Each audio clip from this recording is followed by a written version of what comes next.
क्षमा मांगता हूं, प्लीज प्लीज तुम्हारे खानदान ने एक साथ स्वामी ओम जी ले रहे हैं, कुछ देर के लिए ब्रेक ले रहे हैं आप।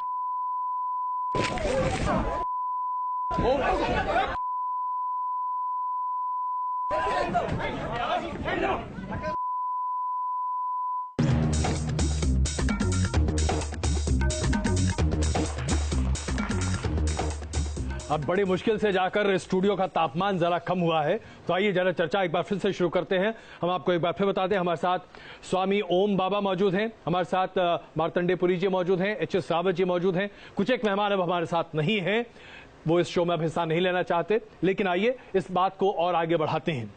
स्वामी ओम बाबा जी, आपके ऊपर कई तरह के आरोप हैं और आरोपी की जो लिस्ट है वो इतनी बड़ी है कि उसके कुछ एक अंश मैं पढ़कर आपको बताना चाहता हूं। आपके ऊपर एक मसाज पार्लर की आड़ में ब्लैकमेलिंग का आरोप है। आपके ऊपर डिफेंस कॉलोनी में पुलिस स्टेशन में केस दर्ज है, जिसका ये एफआईआर का कॉपी मेरे हाथ में है। इसमें आपके ऊपर हथियार बम रखने के आरोप है। आपके ऊपर लड़कियों के अश्लील फोटो रखने के आरोप है। लड़कियों के अश्लील फोटो रखने के साथ साथ उनके ब्लैकमेलिंग करने का आरोप है और उसके साथ साथ आप जेल की हवा भी खा चुके हैं। स्वामी कैसे? जवाब देने देंगे? बिल्कुल। मुझे कोई डिस्टर्ब मत करना। एफआईआर आपके पास में है जी। उस एफआईआर में कहीं नहीं लिखा है कि स्वामी ओम जी के ऊपर में मसाज पार्लर चलाने का आरोप है। आप पढ़ के इनको सुना दीजिए। उस आरोप उस एफआईआर में कहीं नहीं लिखा है कि मैं किसी का ब्लैकमेलिंग करता हूं। उस एफआईआर में कहीं भी नहीं लिखा है कि मैंने ऐसा कोई दुष्कर्म किया है। लेकिन हाँ, आपने जो इसमें ये एक्सप्लोसिव एक्ट बताया है वो जरूर है। और सुन लीजिए, वो इसीलिए है जी, जो इस सोनिया गांधी के साजिश के तहत मैंने सबसे पहले, देखिए कितनी एक्सप्लोसिव रखना सही है क्या? पहले बोले, एक स्वामी क्या विस्फोटक रख सकता है? प्लीज मैं हाथ जोड़ता हूँ, प्लीज मुझे आप बोलने दीजिए। आपने जब आरोप लगाया ना, मुझे बोलने दीजिए जी। 1991 में सबसे पहले मैंने एक जो इकलौता एमपी था, उसके लिए चूंकि मुझे राजीव गांधी को सत्ता में दोबारा लाना था, मैंने राजीव गांधी को समझा करके उस चंद्रशेखर को प्राइम मिनिस्टर बनवाया और उसका दुष्परिणाम ये हुआ। चंद्रशेखर जी को प्राइम मिनिस्टर आपने बनवाया? चंद्रशेखर, मैं ये कह रहा हूँ। हाँ, उसी चंद्रशेखर की बात कर रहा हूँ।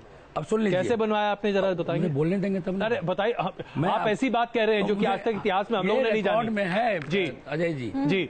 उसको और इतना ही नहीं, मैं चंद्रशेखर का तो मैं प्रमाण दे ही रहा हूँ आपको। हाँ। लेकिन उसके साथ साथ आज जो आपके प्रधानमंत्री हैं, जो मेरे भी आदरणीय हैं, उनको बनाने में मेरी बहुत बड़ी भूमिका रही है। नरेंद्र मोदी जी को क्या करा आपने? ये रिकॉर्ड आपके पास भी है, मैं बता रहा हूँ आपको। अच्छा। दोनों रिकॉर्ड मैं आपको दिखा रहा हूँ, वो आप पहले अपने यहाँ से रिकॉर्ड निकाल लेना। मोदी जी को भी बता दीजिए कि आपने उनको कैसे उनको पता है। मैं आपके पास भी प्रूफ है, वो मेरे पास प्रूफ नहीं है। मैं आज पहली बार आपके मुंह से सुन रहा हूँ कि मोदी जी को प्रधानमंत्री बनाने में आपकी बड़ी भूमिका है। सुनिए अजय बाबू, जो डेट और टाइम अभी मैं बताऊंगा ना, आप अपने न्यूज में देखेंगे तो आपको मिल जाएगा। बताइए तो, इंतजार किस बात का है? पहली बात तो ये है 8 जून 2013 जी, डेट आप नोट कर लीजिए, आप निकाल लेना अभी। 8 जून 2013 को जब 11:15 बजे गोवा से नरेंद्र मोदी जी ने, वो आज से मेरे मित्र नहीं, बहुत पुराने मित्र, वो बात बताऊंगा, लंबी कहानी है। एक मिनट हंसो मत, जो मैं कह रहा हूँ उसको ध्यान से सुनो।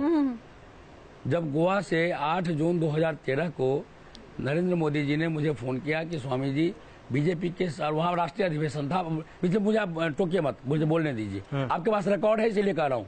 आप ये यहाँ से अभी निकल जाएगा। मेरे पास इस बात का कोई रिकॉर्ड नहीं है। मैं आपको बता रहा हूँ, प्रधानमंत्री जी को प्रधानमंत्री बनाने में अहम भूमिका निभाई, इसलिए मैं स्पष्ट करना चाहता हूँ। आप टेलीविजन पर जो बोल रहे हैं वो आप बोल रहे हैं। मैं बोल रहा हूँ 8 जून 2013 को, उस दिन शनिवार था जी। मुझे जब नरेंद्र मोदी जी ने 11:15 बजे फोन किया गोवा से, राष्ट्रीय अधिवेशन चल रहा था, उन्होंने मुझे ये कहा कि स्वामी जी बाकी तो सब सहमत हैं, लेकिन लाल कृष्ण आडवाणी दिल्ली में रूठे बैठे हैं और वो चूंकि आपके परिचित हैं कमला आडवाणी। एक मिनट पहले सुन लीजिए, आपके यहाँ रिकॉर्ड बहुत जोर से अपच हो रही है। नहीं वापस हो रही तो आपको अभी पच मुझे लगता है कुछ और डाइजीन खाना पड़ेगा, आपको कुछ ऐसा खाना पड़ेगा। आपको एक मिनट आप इस तरह की बातें करते हैं, ये गलत है, ये गलत है। आप मुझे बोलने नहीं दे रहे, क्षमा चाहता ये हूं। गलत है, आप मुझे बोलने नहीं दे रहे। आप कह रहे हैं कि प्रधानमंत्री जी ने आपको फोन किया। भाई साहब, उनके फोन का नंबर पता है आपको? हाँ, वेरी गुड। एक मिनट हाँ। जिस फोन से गोवा से मुझे उन्होंने फोन किया वो 2013 की बात है। 8 जून बताइए सही नंबर पता भाई आपको? मैं वो आप प्रधानमंत्री से पूछे, सुन लीजिए। अच्छा, मैं उनसे पूछने जाऊं? मैं प्रधानमंत्री का मैं टेलीफोन दावे आप ऑपरेटर नहीं करें, हूं। हाँ। पूछे हम प्रधानमंत्री जी से। आपके रिकॉर्ड सभी निकलवाऊंगा मैं, सुन लीजिए। क्या निकलवाएंगे आप? जो आपके यहाँ टेलीकास्ट हुआ है वो क्या निकलवाऊंगा। टेलीकास्ट हुआ है? वो आप बोलने कि दीजिए। मोदी जी ने आपका शुक्रिया अदा किया एक था। मिनट जी। मुझे बोलने दीजिए ना। हाँ, उसके बाद मैंने मोदी जी को सिर्फ ये कहा कि आप 1 घंटे के आप सपना पर देखते हैं क्या? मैं सपना नहीं देखता हूँ, ये आपके पास सबूत है, आपके चैनल में मेरे सबूत है। पास कोई सबूत नहीं है। मैं अभी दे रहा हूँ ना सबूत। आप बोल तो यार, बीच में आप बोलने नहीं देते मुझे। जैन साहब, आप तो नहीं बोलेंगे, मुझे बीच में बोलने दीजिए। आप चुप रहिए। ये सबूत मैं आपके यहाँ से अभी निकलवाऊंगा, आपके चैनल से। मैंने उनको ये कहा कि 1 घंटे के बाद दुनिया का कोई भी चैनल देख लेना, उसमें आपको ये पता चल जाएगा कि आपको केंद्रीय प्रचार समिति का अध्यक्ष बनाने का फैसला बीजेपी ने ले लिया है और लालकृष्ण आडवाणी को उससे साइड कर दिया है। मैंने सिर्फ इतना सा काम किया, मेरे पास में SMS सर्वर है, मेरे पास में ईमेल सर्वर है, सर्वर से बल्क में मैंने SMS किया अपने लोगों को और पत्रकारों को, ग्लोबल मीडिया को मैंने किया। और सुन लीजिए, उसके बाद ये जब मैंने मैसेज किया कि मैं वहां लालकृष्ण आडवाणी का घर घेरने आ रहा हूं, तो विदिन 1 मिनट आपके यहाँ भाई आपने नहीं, अरे भाई, आप इस तरह की बेतरतीब बेतुकी बात कर रहे हैं। मैं आपसे एक बात पूछना चाहता हूँ, जरा आप सुनिए तो सही। आप निकालिए ना ये ग्लोबल, मैं क्या निकालूं? आप झूठ बोल रहे हैं। मैं झूठ नहीं बोल रहा हूं। आप झूठे हैं। आप ओ गॉड, आप पूरे तरीके से झूठे हैं। मैं बिल्कुल झूठा नहीं हूं। ग्लोबल मीडिया का मतलब क्या होता है, जरा बताइए मुझे। 5 बड़े इंटरनेशनल अखबार का नाम बताइए, बता सकते हैं आप? भाई BBC वर्ल्ड, BBC वर्ल्ड पत्र अखबार है, BBC वर्ल्ड अखबार नहीं है। मैं चैनल की बात कर रहा हूँ। मैंने कहा 5 बड़े अखबार इंटरनेशनल का नाम बताइए। मैं बोलता हूँ, बोलने तो दे। बोलिए। जैन साहब, आप जरा चुप रहिए। जैन साहब सुनिए, स्वामी जी समर्थ है अपनी तरफ से बात करने के लिए, आप पीछे से ना, आप चुप रहिए। जैन साहब, मैंने चैनल की बात की है, मैंने अखबार की बात नहीं की है। किस चैनल को फोन किया आपने? जितने भी चैनल, अरे नाम बताइए ना। BBC के अलावा भी आपके चैनल को भी किया। नहीं, हमारे पास कोई फोन नहीं आया आपका। ऐसा कोई रिकॉर्ड नहीं है हमारे पास। 1 मिनट। खैर चलिए, international global media, global media BBC के अलावा Voice of India, 1 minute, Times magazine. 1 minute सुन लीजिए ना आप मेरी बात। अभी तो आपने कहा आपने किसी अखबार को नहीं फोन किया, आपने सिर्फ टीवी चैनल को फोन किया। टाइम्स मैगजीन है, चैनल नहीं है। अजय जी, मैं पहले इलेक्ट्रॉनिक की बात कर रहा हूँ। सारे इलेक्ट्रॉनिक, मुझे 5 इलेक्ट्रॉनिक मीडिया बता दीजिए ना। इंक्लूडिंग, सुनिए, इंक्लूडिंग आपका चैनल। नहीं, आप इंटरनेशनल की बात, सवाल सीधा है। हाँ। 5 चैनलों का नाम बताइए जिनको आपने फोन करके कहा कि आप लालकृष्ण आडवाणी के घर का घेराव करने जा रहे हैं। बताइए। किया वो किसको? सारे पत्रकारों को जो मेरे पास लिस्ट है। आप मेरे पास, चलिए अजय जी, आप मेरे से लिस्ट ले लीजिए। और वो टेलीकास्ट हुआ रात को 11 बजे, उसी दिन बीजेपी ने घोषणा किया एक आरोप ये भी है कि आप आपराधिक प्रवृत्ति के शख्स हैं। आपने अपने घोषित कर दिया गया। सुनिए, आपने जवाब दे दिया, आपने जवाब दे दिया। सुनिए ना, हमने मान लिया आपने किया, हमने मान लिया आपने किया। सवाल पूछ रही है, आपने किया, हमने मान तो लिया। ओम जी, मुझे लगता है कि हमें ओम बाबा को जाने देना चाहिए, नहीं चाहिए, क्योंकि ओम बाबा किसी भी सवाल का जवाब देना पसंद नहीं करना चाहते। ये जवाब नहीं दे, ठीक है, सवाल कर दो। और ये बार बार जैन साहब, एक तो सबसे पहले अगर आप वहां बैठे उस कुर्सी पे, आप सिर्फ इस अनुबंध के साथ बैठे थे कि आप चुप रहेंगे। आपकी आवाज मुझे इस फ्लोर पे नहीं सुनाई देनी चाहिए। ये शो न्यूज नेशन का है, ये शो मेरा है। आप इस पे नहीं कुछ बोल सकते।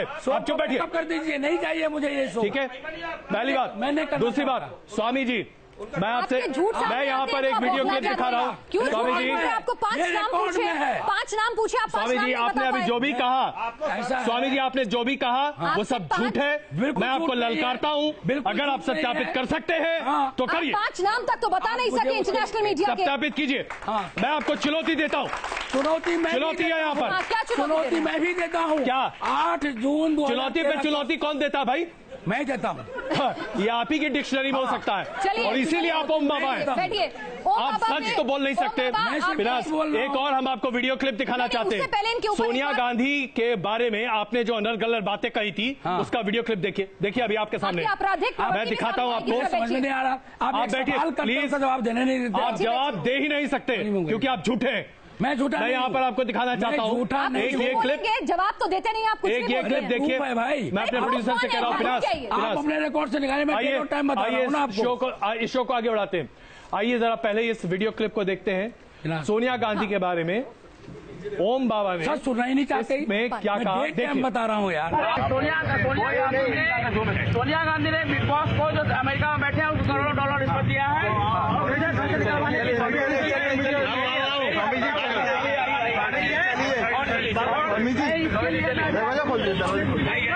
आप लोग पब्लिक का अनुरोध है कि वो बिग बॉस के बाउंसर से जो मुझे पकड़े हुए हैं और मुझे मीडिया से बात नहीं करने देना है। क्या बात? बिग बॉस के बाउंसर्स आपको हर जगह पकड़े हुए हैं। हर जगह परछाई दिखती है क्या? परछाई नहीं यार, इसका फोटो ले लो आप और आप बिग बॉस से पूछो कि ये बिग बॉस के बाउंसर। अच्छा स्वामी जी, और जो आदमी अभी दिख रहा था, ये आदमी जो अभी दिख रहा था, ये बिग बॉस का डायरेक्टर है। घर से आ गए ना, एफआईआर करा दीजिए बिग बॉस के खिलाफ। क्या एफआईआर करा दीजिए जिन से आपको आपत्ति है, सबको करा दिया। जिस दिन मैं निकला हूँ उसी दिन कराया है। बहुत अच्छा काम किया। आप जरा आपकी आपराधिक प्रवृत्तियों की बात करते हैं, आपकी एफआईआर की बात करते हैं। आप पर साइकिल चुराने का आरोप है। कितनी बार एक ही बात को मैं दोहराऊं हूँ यार। एफआईआर है आपके खिलाफ। अरे भाई मेरी बात सुनिए। उस आपकी आपराधिक प्रवृत्ति ये भी कहती है कि आप सलमान खान, शाहरुख खान, आमिर खान इनको किडनैप कर लेंगे। आप मुझे मैं पहले आरोप लगा लूं फिर बोलिएगा। आप नहीं, फिर आप एक आरोप लगाइए, उसका जवाब दीजिए। चलिए पहले एक साइकिल चुराई थी कि नहीं? सुनिए, नहीं अब सुन लीजिए मेरी बात। 22 नवंबर 2008 को, पहले सुन लीजिए, हंसो मत, ये सीरियस बात है। ये यहाँ पर सीरियस बात है। किसी के ऊपर आरोप लग रहा है, उसको आप बोलने दीजिए। हाँ, बोलिए।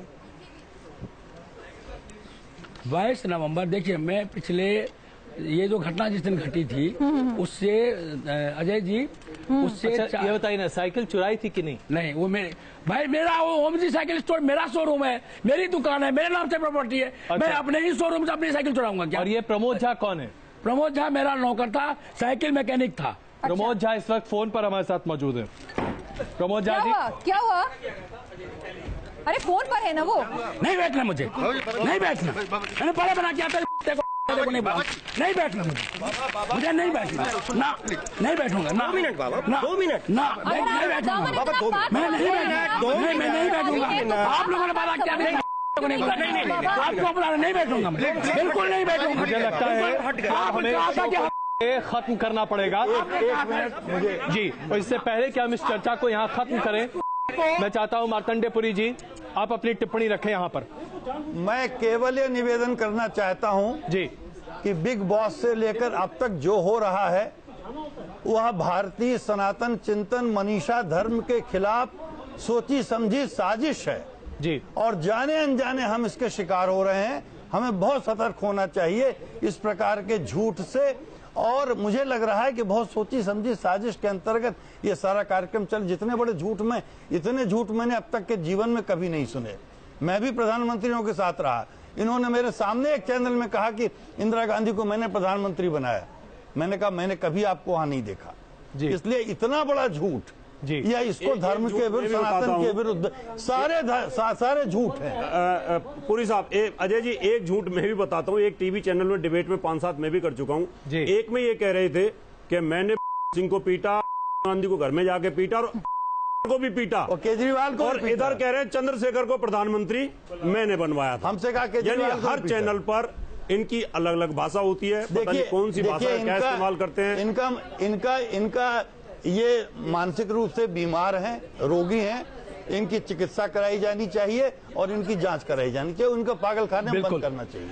आप सबों के मतों का मैं सम्मान करता हूं। इसके साथ साथ मैं अपने तमाम दर्शकों के सामने ये कहना चाहता हूं कि अभी स्वामी ओम बाबा ने इस कार्यक्रम में जो भी अभद्र टिप्पणियां की हैं, जिन जिन शख्स के बारे में तमाम आरोप लगाए हैं, हम उनमें से किसी से भी ना तो इत्तेफाक रखते हैं और न ही किसी तरीके से इसका कोई सरोकार है।